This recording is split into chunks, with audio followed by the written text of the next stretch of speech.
All right, guys, welcome back to Cry About It, the podcast about all those sad songs that make us all so happy. Today, we're joined by a very special guest, Randy from We Are Sharks. Thanks for joining us. I'm very excited to have Randy on the show. We've worked together a bunch of times through different shows, going back years at this point. And these guys have a new album coming out in May. Yep. And a new song that just came out yesterday. So we're going to talk about all that. Yeah.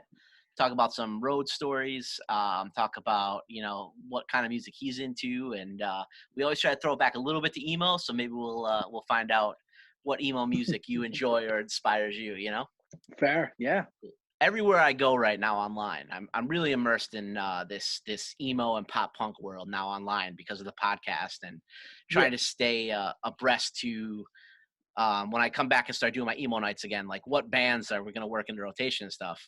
And be it Reddit or Facebook groups or even Twitter, when I fall into the pop punk world, everybody's dropping We Are Sharks' name. I mean, that's pretty dope. That's cool to see. Like, I mean, I do my best to stay off of Reddit or anything like that. I don't read comments. I don't do any of that. I try to stay away.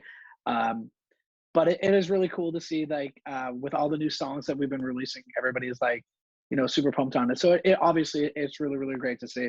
The buzz is real. I mean, you guys have been like the number one topic in the pop punk Reddit for about 3 weeks now, which is pretty cool. And I don't blame you for avoiding Reddit. It's like the most toxic place in the entire world. I mean, the guys will just send me stuff when people like make fun of me because I'm old or tell me I look like Uncle Cracker.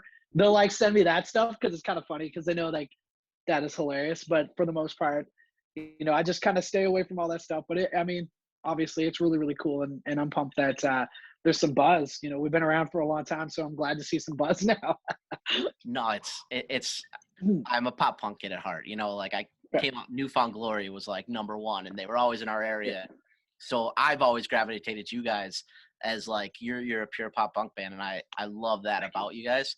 And it's been cool to watch you guys throughout the years and watch it grow into a legitimate buzz in the industry right now, like, and especially in that genre. Because I was watching Punk Rock MBA, and he was talking about like Machine Gun Kelly and all of the pop punk rappers. And at the end, he was like, "I'm being real, but I'm not really into that stuff. I'm more into like We Are Sharks." And I was like, "Yo, that's a cool drop right there."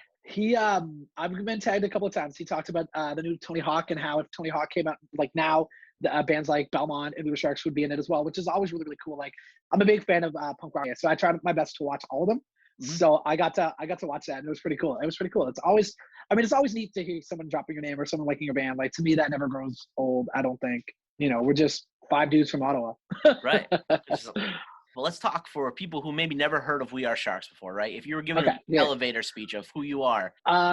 We're a straight up, I guess, pop punk band. We never really sat down and were like, hey, let's play pop punk. We just kind of decided to play music that we really enjoyed. And growing up, that was something big on myself that I remember when I first started skateboarding, I got into like all these punk rock bands and then slowly got into like pop punk with like MXPX and Newfound Glory. And I remember Damn It was like the first album I remember buying. I was going into grade 7. I'm aging myself now, but Damn It came out and I remember hearing that and I was like, what is this? Like, man, I got to get this Dude Ranch album. Who's Blink-182 and how do I get this album? And so we're just a bunch of dudes that want to have a good time and just kind of write the music we write because, that's who we are. We love it. And, we're not trying to, I would say we're not trying to reinvent the wheel. We're just going out there and doing stuff that we like to do. And that's who we are. That's, that's what we do. We're not anything special. We're just 5 guys got lucky and we continue doing what we do. That's Sharks, I guess. That's the best way I can put Sharks. I think that's a super real explanation, which I think in the world that we live in now, having, being genuine and being authentic is what sells. There's so much BS out there that people sift through and sniff it out really quick, right? Well, it's funny because we were just talking about Punk Rock MBA, and when he explains that, how he talks about it is how like these guys are superstars. Machine Gun Kelly now dating Megan Fox. These guys are superstars. And he comes back saying like a band like We Were Sharks, we don't have a superstar. And he's not wrong. He is not wrong at all. We're just, like I said, we are just guys playing music, and we got lucky enough to be here. What we do is very genuine. There's no faking it. There's no nothing. The people that we are, that you think we are on the album, that's who we really are. Like, we don't have a superstar, and I think that's a big thing, especially in our band. We don't want that. There's no ego. There's no nothing like that. And I mean, just because you're a superstar doesn't mean you have an ego. You know, Right. some of the bigger bands that they're stars, they don't have to be an asshole or have an ego. But yeah, that's it's really cool. Once again, in that podcast, how he's talking about how pop punk is getting big because people like Machine Gun Kelly and Mod Sun and even Trippie Redd is coming out with it. Right. You know, I may be old, but I'll still keep listening to all that stuff as Yeah. well. Like, I keep my hand in the pot to see everything going on. I love that new Trippie Redd album. There's a couple of just straight up punk songs on Mhm. there. I think it's pretty good, right? Absolutely, absolutely. I remember watching one of his things too, Punk Rock MBA, and they talk about how hip hop is the new rock star, and I couldn't agree more. You know, Right. these guys are coming out in leather jackets, covered in tattoos. You know, that don't give a fuck attitude that I think rock and roll and punk rock and stuff. Some of it has, it has been lost. Oh, It has been lost a little bit. without a doubt. I could see now somebody like you guys getting added to a Machine Gun Kelly tour or getting added to a Oh, Mod that'd be Sun wild. tour. Like, you know what I mean? Like that's what Yeah. I think, like, for him to then expand that audience further. Like, I could see him bringing some up and coming, about to break bands with him. And I think it's good for the entire ecosystem. 100%. If, like, for me, that album didn't change my opinion on, like, it's not the greatest album of all time. I know a Right. lot of people love it, but man, you got to give the guy respect and got to give him credit. He's a rapper who came in, Right. and I mean, I know his past is very punk rock. You could tell by a lot of his tattoos, Right. and it took Eminem to slay him before he decided to come over and do pop punk. So I got to thank Eminem for that. But Yeah. his last tour was with Fall Out Boy, was it not? Right. Was he not on Exactly. tour with Fall Out Boy? So Yep. yeah, so I think he's a guy that gives back to the scene, because we can talk about him doing hip hop, but he still, his roots were in that kind of Exactly. style I of music, think and you can tell because it's very honest. I think like You know? 8 years ago, almost, he put out it's like a cover remake of Swing Mhm. Life Away with Yeah, yeah, Kellen Quinn, right? So it's yep. like, it's interesting, and I think it's good for everybody. The more eyes. And I'm okay with that. There's a Yeah. lot of hatred going on with it. Like I said, I don't love every song on the album, but at the end of the Right. day, it's a good album, and you can't take that away from somebody. And I mean, he also had Travis Barker, right? So that Right. helps. That sign off. That's like that. His whole. I might just call it like Travis Barker pop or something from now on, because he's behind all of it. And If you're a fan of music, you can't hate on stuff like that. You just got to love it, because it might help propel what we do back into the forefront, and that's, I mean, growing up in 2002, 2003, you have Newfound Glory on the radio, you have the Ataris on the radio, Blink on the radio. We need that again. We really Exactly. truly need that again. And if it's I a agree hip with hop that. artist who's going to do it, fuck yeah, let's do it. That's what I always say. Like, I was introduced to pop punk through like American Pie movies and Yeah. Good Charlotte and Newfound Glory on the radio, and then like that made me go seek out all the bands that I love. That's what there's your introduction, your gateway drug. For Exactly. example. Oh, I remember literally going to like my favorite band. So I'd go to like Newfound Glory website or the Ataris website, and then find bands they like or friends of, and you find like Yeah. bands like Girl Repellent. I found Slick Shoes because of that, and then I became a huge Slick Shoes fan because of that. Like, and I would go and listen to all these bands, and I mean, it just grew out of that. And I hope that's a thing that happens again. I would love to see it. I think it would be great.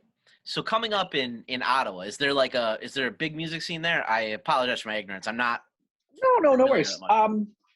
Ottawa, I mean, it's the capital of Canada. Okay. I did know that. Yeah. Okay, there's a lot of government workers here. The music scene, there are so many great local bands that have come out of Ottawa. I mean, Bearings is an Ottawa band, and I mean, they're doing insane. Those guys are awesome, great band. There's bands like Obey the Brave. Some of the guys, they're more a heavier band, but some of the guys were from Ottawa as well. And some of the guys from Montreal area as well. So Ottawa scene, they always create good bands, and the people that are about music are very, very passionate about music. It's a great scene. And the thing about Ottawa, I think that I like the most is they really want their bands to Like, they don't just want to keep them and hold on to them in Ottawa and be like, this is our thing. They want to push them out. And that's like a big thing about Ottawa that I absolutely love. They want their bands, their local bands, to do more, and they push and they promote their bands. So, I mean, coming from Ottawa, we're pretty lucky to have That's that awesome. in the scene here. And then you guys, I mean, I feel like you've been crossing the border for at least 6 years. I think our first show together was like 6 years ago. You know, is that? Yeah, I mean, we were doing it illegally. We were crossing the border and we weren't getting paid, and we were just come and play one show, but we needed a work visa. So that kind of held us up a little bit when we got caught doing that. We had no idea. We were stupid kids. We had no idea what we were doing. Right. But yeah, we've been touring the US pretty much, you know, just that's all we've been doing for the last 3 years, 4 years. I want to say just full-time US. But yeah, we've been doing it for quite a while now, just kind of coming over and playing a show and then coming back and then getting our work visas and going out there, or our P2s and going out there and playing, doing it properly and legitimately. Yeah, no, that's great. And so that's a conscious decision that you made, was to grow the band. We're going to hit the US audience. Yeah. I think it's pretty neat. There's some kind of support that like the government in Canada will give to bands to an extent. Yeah. Oh yeah. There's quite a bit, especially in like Quebec too. You can get a lot of grants if you're like an English speaking band from Quebec, or if you do French songs when you live in Quebec, you get some pretty hefty grants as well. They love to see it. You know, we support down here. I mean, no, that's awesome. Cool. Yeah, there's nothing like that over here. So that's well, I'm sure there is, but it's a lot harder to come by. I imagine so. Yeah. I mean, for us, it was kind of hard at the start too. It was hard for us to come by it as well. They want to see the band, you know, kind of going with it. They want to make sure they're supporting some band that's not going to just be like, all right, peace. Is there a difference between an American show and an Ottawa show, or anything you like better or dislike about either of them? I don't think there's a difference. A lot of people be like, you know, hometown show, it's because all your friends are out. But at the end of the day, I like to brag. So we got a lot of friends everywhere. And that's like a big thing. That was like a big thing for us, just getting to know and getting to meet people and truly taking the time, because we always joke and we're like, we don't have fans, we have friends. And honestly, that is kind of how we look at it. So other than having friends, I don't think there's much of a difference, to be honest. Better Taco Bell in the States. So Taco Bell's better out there. Taco Bell's better, okay. Before me. Oh, yeah. You guys have the better Taco Bell. I love it. I try to eat that before a show, which is craziness, but I do my best to eat it before. Yeah, it's nuts. I like to live on the edge. What's a We Are Sharks order at Taco Bell before a show? For me, if I don't get like the crunch wrap, I'll probably get a couple of like the chicken quesadillas because they're like $1. So I'm trying to save that money on tour. So I'll get a couple of chicken quesadillas and then like beef burrito wrap. Okay. Right. And then or all depends. Me and Will, the drummer, sometimes we like to get the 20 tacos for $20 and see who can finish it first. Yeah. Nice. We'll do that. Yeah. There's like the Taco Bell like sponsors bands. I think it's like getting. We had that last tour. Yeah. Wow. We had that last tour. Yeah. It was beautiful. That's great. They've been doing that for a while. That's pretty cool of them to support bands like that. It's so sick to see. Mm-hmm. Yeah. Especially and then, I mean, West Coast, In and Out. We'll hit In and Out in the West Coast. And like you said, you guys are, for at least the last 4 years, have been pretty much road dogs. I mean, I personally can attest to, I've seen it grow from, you know, a handful of people to rooms filling up when you play now. Like our shows have gotten progressively better as we did them. Fault or whatever. I've never been a like cash grab type of promoter. Like I like to build a band. I like to get in early and build that band and maintain that relationship. Kind of the old method to it. So I've appreciated growing that relationship with you guys and working through it. And I think we have appreciated it as well. Oh, hell yeah, we have. And we appreciate it as well, obviously. Like you said though, you guys do have friends. Like I can tell you, I know they're going to be there. And then like who are they bringing them with them this time? But they're people that legitimately like are. Well, it's funny. The first American show we played was Binghamton. We played our first American show in Binghamton. And I actually met Katie, who comes out to all the Scranton shows still. We've known each other for 10 years now. Her group of friends are the people I was thinking of. Yes, yeah. I figured that's what. Yeah, yeah. No, they're good friends. We stay in contact. You know, so if you're watching it, hi Kate. Everybody kind of has their story on the road, right? Be it a wild show or a wild experience. You guys have any of those yet? Anything you could share with us? We got to go to for sure. I'll share one. this is actually before Jason Mooney, who is our guitar player, before he joined the band. He played another band from a province in Canada called Newfoundland, which they're an actual island. They're like an island. It's like a 17-hour ferry ride to get over. So we would always meet them in the East Coast. Yeah. So we meet them in the East Coast all the time, East Coast of Canada. So I remember when the Sharks were going out and Jason's band Over the Top met us and we were doing a tour together. And it was the first night of the tour, I think it was. This girl at the show was like, hey, you guys can stay at our place. And we're like, both bands? Like, we have 6 members at the time. They had 5. So that's a lot of people. You know, that's quite a bit of people staying in one girl's house. So, oh, absolutely. That's absolutely fine.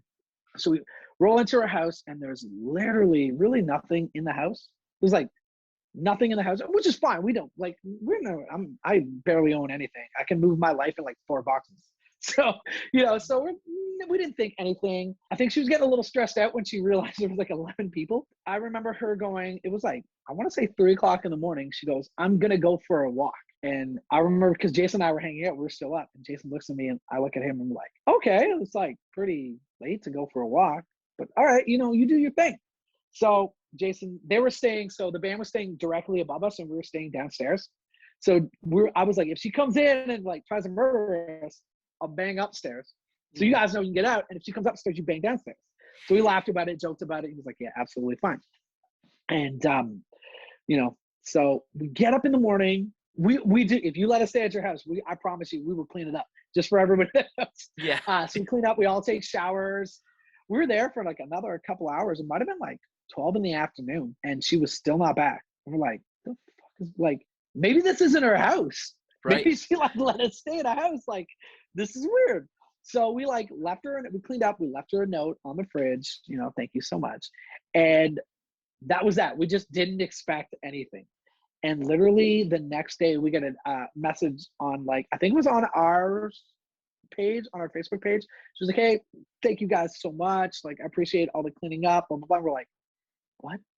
You were gone? Like, no, like, hey, sorry, I left. Sorry, I disappeared. There was none of that.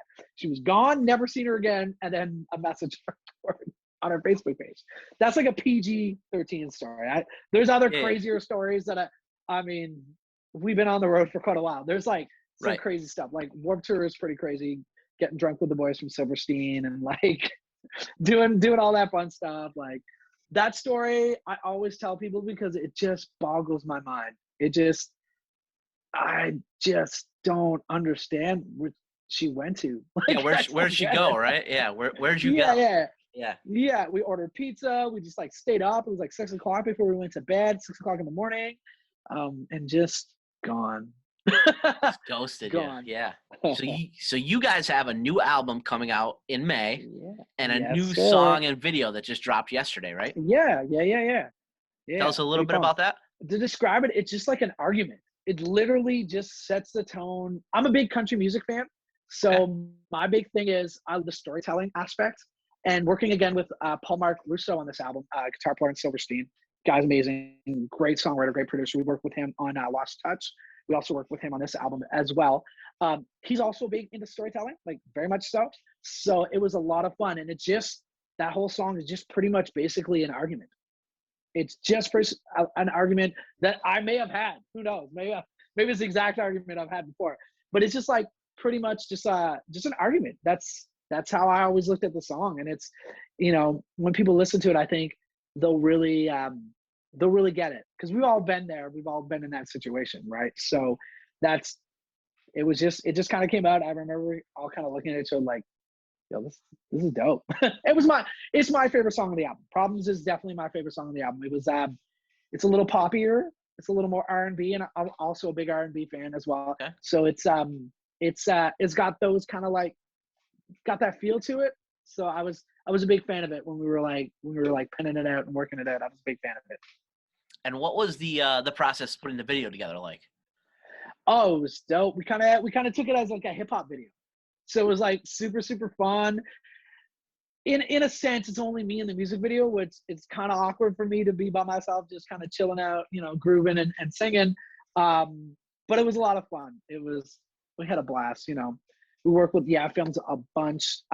We did Beyond Repair with them, and he's done so many videos for like Seaway and Mayday Parade and all these like amazing bands. So he knows what he wants. He gets it done real quick. It's very like painless. We did Shameless with him. We did Bring Me Down with him as well. So it's like painless. He knows what he wants, and he's very easy to work with. But the guy's amazing.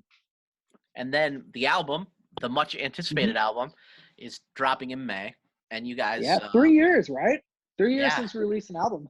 That's what I was gonna say. It seems like there's been a little bit of a gap there, but at the same time, you guys have been on the road so much, and it's obviously working, right? The building the buzz. So, well, this album was done.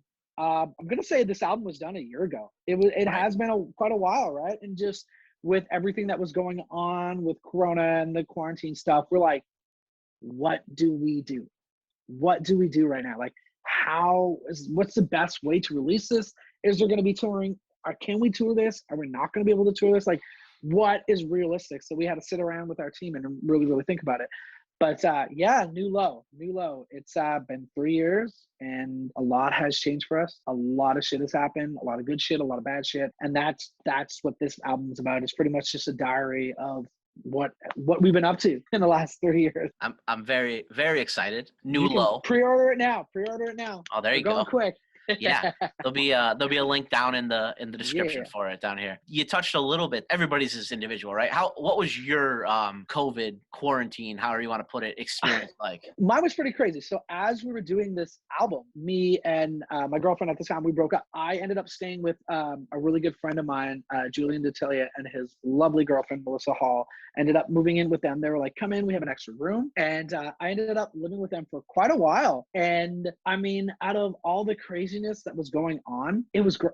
This sounds crazy, but it was great. It was amazing because I had two amazing people doing their best to look out for me as well. And it just, there was three of us. There was three of us always, and we just had so much fun. I hate to be that person, but I really got to relax and just like take it all in and be like, the world is messed up. It's okay for me to feel weird right now. It's okay. Everybody's going through the same shit right now. What can I do to make myself and the people that I'm with that are very important to me, what can I do to make this good? And we were just like, I got them into country music, which is a lot of fun.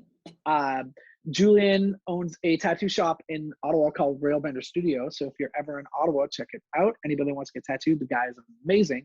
So we would go to the shop and just kind of clean up and do all that kind of stuff. It was just so nice. It was just, as shitty as it sounds, it was a really good experience for myself because I got to sit back and look at myself and take it all in and just try to figure out what I wanted, what I was doing, and the things that if everything ended tomorrow, what do I want to be remembered for? What do I want to be as a person? And I think just being locked up for that long, because we were locked up till like, I want to say June, I think. I have to say it was nice for the world to just take a time out for a little bit. I was okay with it. I feel bad for all the people that are affected because I've seen it firsthand. In fact, I played in a cover band. That was my job when I was home, and that got completely cut. I played a show last Thursday. That was my first show in a long, long time. So I felt bad for everybody that affected because it affected so many people. But for that time out from myself, especially at that moment, it was good. I needed that. Like break from the road and just break from everything.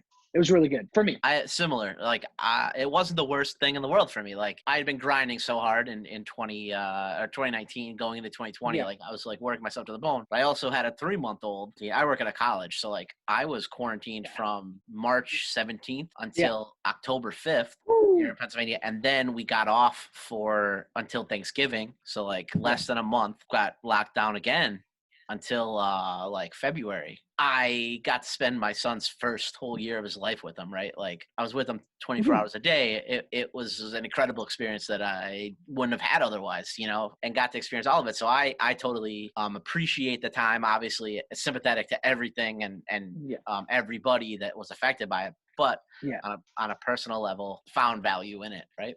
Absolutely. Yeah, I totally agree. And I know so many people that like once they look past like a lot of the bullshit, they kind of go, it was just nice to pause. It was nice to pause. One of the We Were Sharks songs, one of the lyrics is like, I just wish the world would slow down.